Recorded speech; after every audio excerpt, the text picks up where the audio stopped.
De volta com Memórias do Poder Legislativo, que hoje tem a honra de receber o ex-deputado e ex-ministro do Trabalho, Almino Afonso. Deputado, antes da gente entrar nessa década de 60, que eu estou muito interessada em saber todas as histórias, as memórias, enfim, os bastidores, eu pulei, a parte da vinda do Amazonas para São Paulo, que é um capítulo muito interessante dessa história, por conta da União Estadual dos Estudantes. O senhor foi presidente. Eu diria duas coisas nesta linha da sua inquietação retroativa.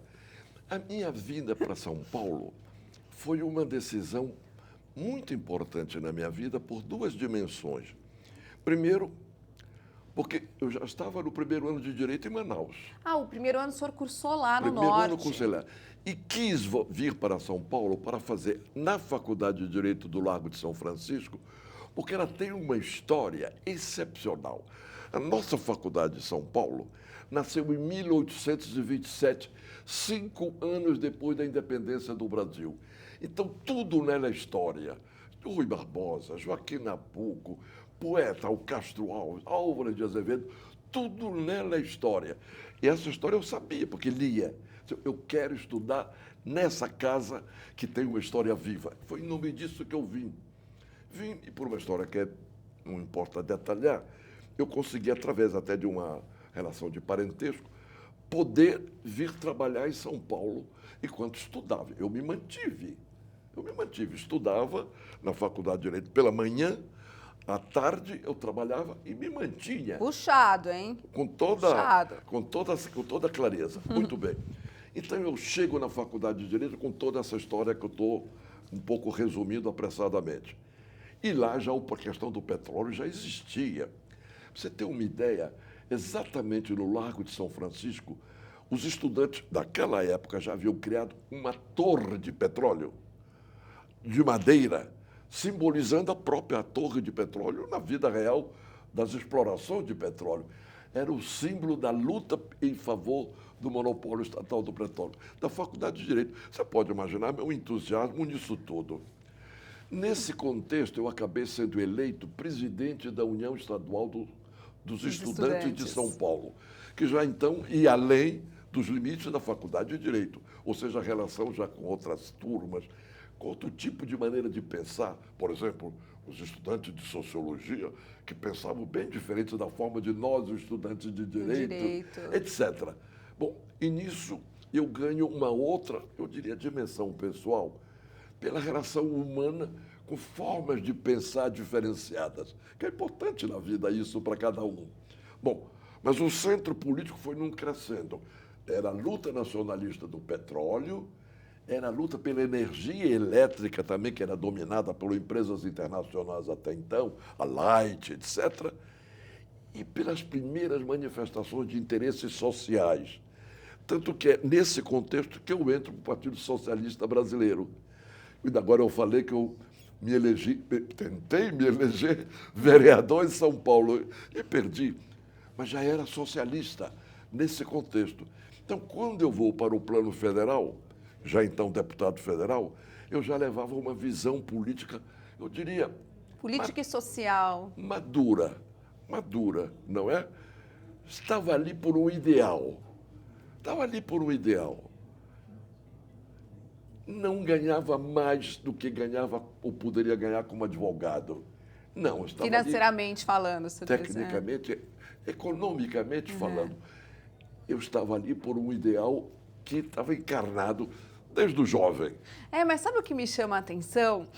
Jovem, quando o senhor diz na faculdade, vocês discutiam questões muito sérias que mudariam a história do país, né? E vocês eram muito mocinhos. Mas é verdade. Para isso também, né? Questões maduras, como o senhor colocou. Mas é verdade. Eu me recordo que na Faculdade de Direito, nessa época, o número de grandes figuras do país... Pensadores grandes figuras, faziam conferências na faculdade. Então, tinha a chamada Sala do Estudante. Nós estávamos na Sala do Estudante e vem fulano de tal, Beltrano, Cicrano, você entende? Então, a gente já fervia com outro clima, e havia divergências internas, é claro, né? Havia partidos políticos internos. Partido Libertador era um grupo mais à esquerda. Partido Renovador era menos. Já tinha que ter uma posição Já ali. tinha posições políticas diferenciadas.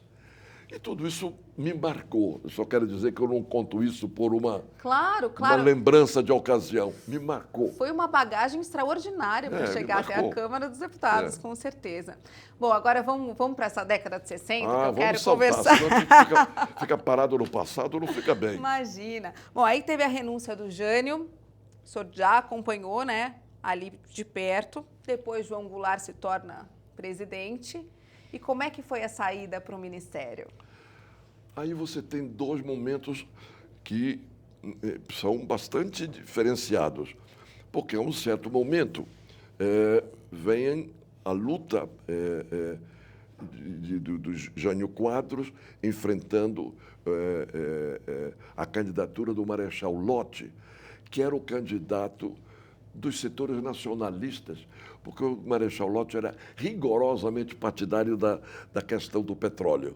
Veja como outra vez o petróleo marcou muito a vida política do país. É por isso que me dói muito ver a desgraça de hoje. Me dói muito ver a desgraça de hoje da Petrobras sendo arrebentada, inclusive por corrupção. Me dói na alma. Me dói na alma. Não é frase. Bom, o Marechal Lott era candidato do nacionalismo, porque ele dizia a Petrobras é intocável. Veja lá. Bom, e o Jânio Quadros, que tinha sido na sua fase inicial na vida, aqui em São Paulo, como vereador, como deputado estadual, ele era nacionalista no começo. Mas quando ele chega ao governo de São Paulo, ele manda isto às favas e se transforma partidário da empresa privada. Ele dizia, o Estado é mau patrão e por isso não podia ser o monopólio estatal do petróleo. Quando ele se elege presidente da República, ele se elege com a bandeira anti-Petrobras. Veja só. E nós, pela bandeira, a favor da Petrobras, portanto, Marechal Lott. Bom, então esse é um passado inicial importante. Inicial, quer dizer, nesse meio um cenário que você está me querendo voltar para o passado. Bom, aí você tem aquela fase que eu vou dizer bem sumariamente, que é o Jânio Quadros renunciar em 7 meses de governo, não é? 7 meses de governo, o Jânio Quadros renuncia. Uma coisa espantosa, né? Espantosa. Bom, aí vem o veto dos militares à posse do João Goulart, que tinha sido eleito vice-presidente da República. Naquela época, você elegia o presidente e o vice-presidente autonomamente, entende? Você era candidato a presidente, a chapa do PTB tinha um candidato a vice, mas as votações eram autônomas. Eram diferentes. Permitia, então, que o Jânio Quadros, que era de outro grupo, de outro partido, da UDN, e nós, do PTB, elegemos o João Goulart como vice. E o Jânio era o presidente de outro partido. Veja, não é como hoje a relação, uma chapa só unindo presidente e vice. Mas era direto, por exemplo, se o presidente saísse, o vice assumiria? Claro, a mesma coisa. A parte jurídica era a mesma, com essa diferença de técnica de como eleger. Tá. Bem, mas com isso, quando o Jânio Quadros renuncia da maneira mais espantosa para tentar dar um golpe, coisa que pouca gente sabe, mas não dá para entrar aqui em detalhes. Não, falou golpe, a gente quer saber. Daqui. Não, agora conta. Senão não saiu daqui. O que não me desagrada, desde logo, né? Eu sou muito de bom gosto, né? Ficaria aqui a tarde toda. Mas vejam, aí os militares opinam que o João Goulart não pode assumir a presidência. Que seria natural, porque ele era o vice. Seria da Constituição, sem nenhuma dúvida.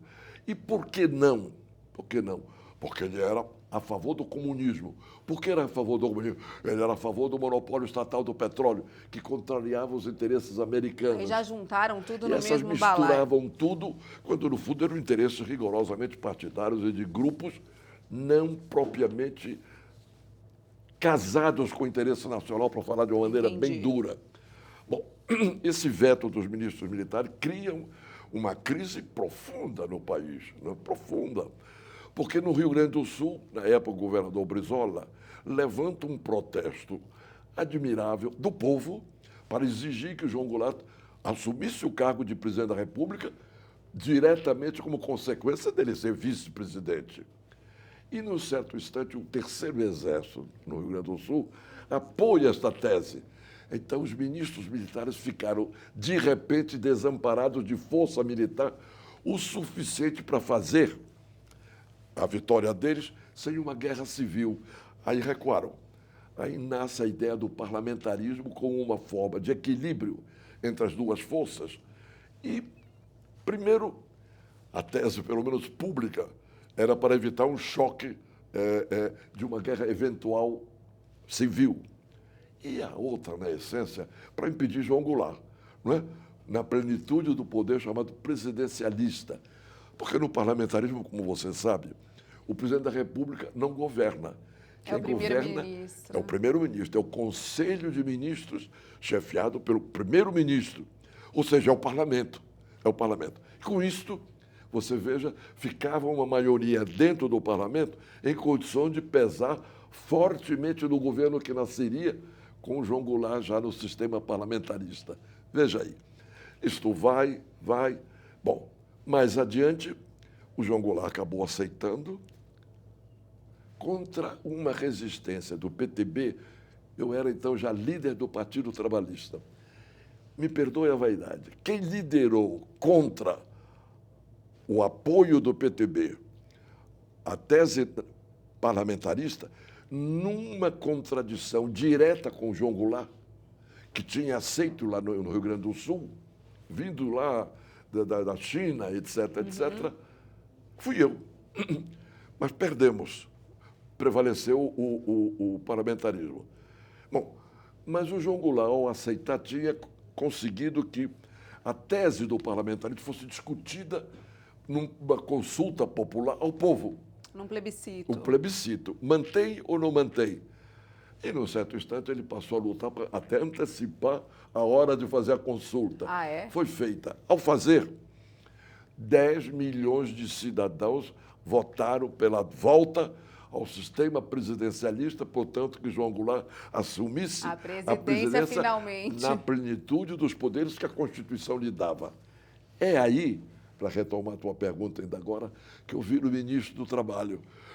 Porque ele, ao assumir a presidência da República, já então por conta da vitória na consulta plebiscitária, entre os vários cidadãos, obviamente, do seu ministério, estou eu, lá um jovenzinho de 33 anos, me esquece. Ele fez um ministério da maior grandeza. Eu olho para trás e olho os ministérios e digo...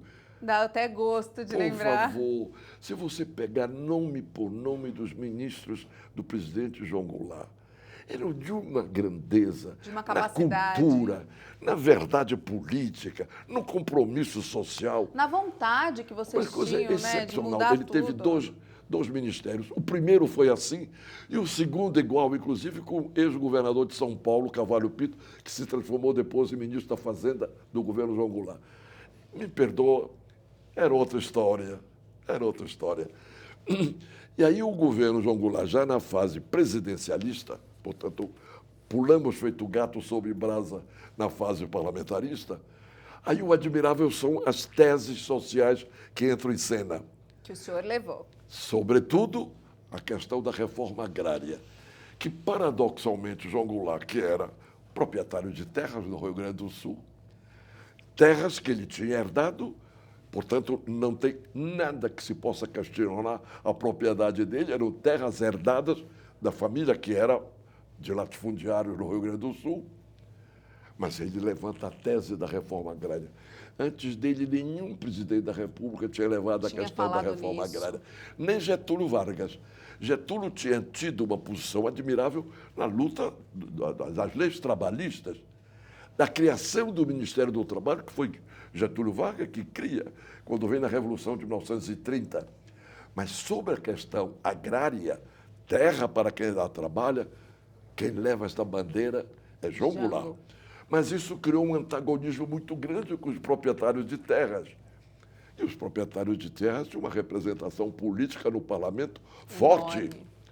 Outra questão importante, me perdoe a vaidade, da qual eu participei intensamente, foi a luta para levar o Estatuto do Trabalhador Rural, quer dizer, os direitos sociais do trabalhador já havidos no plano urbano, para os trabalhadores do campo, que não havia direito nenhum. Para os trabalhadores rurais. Os trabalhadores rurais não havia direito nenhum. A forma de pagar a remuneração chamava meia, terça ou cambrone, que eram coisas medievais no sistema... Como se eles não existissem. Pois bem, é um absurdo. Bom, consegue-se a aprovação desta lei, chama-se Estatuto do Trabalhador Rural, que foi já aprovada na Câmara Federal. Aí eu era líder do PTB e me perdoa dizer que eu participei intensamente dessa batalha. E João Goulart aprova isso e assina a lei em março de 1963. 63. A sua memória confirma? Confirma. E depois eu quero falar do Comando Geral dos Trabalhadores. Ah, como não? Como não? Em que momento você quer que eu fale agora? No próximo bloco. Ótimo. Vamos? Daqui a pouquinho a gente volta com mais memórias. Não Que sai tal daí, tá até aí? Tá já. indo bem?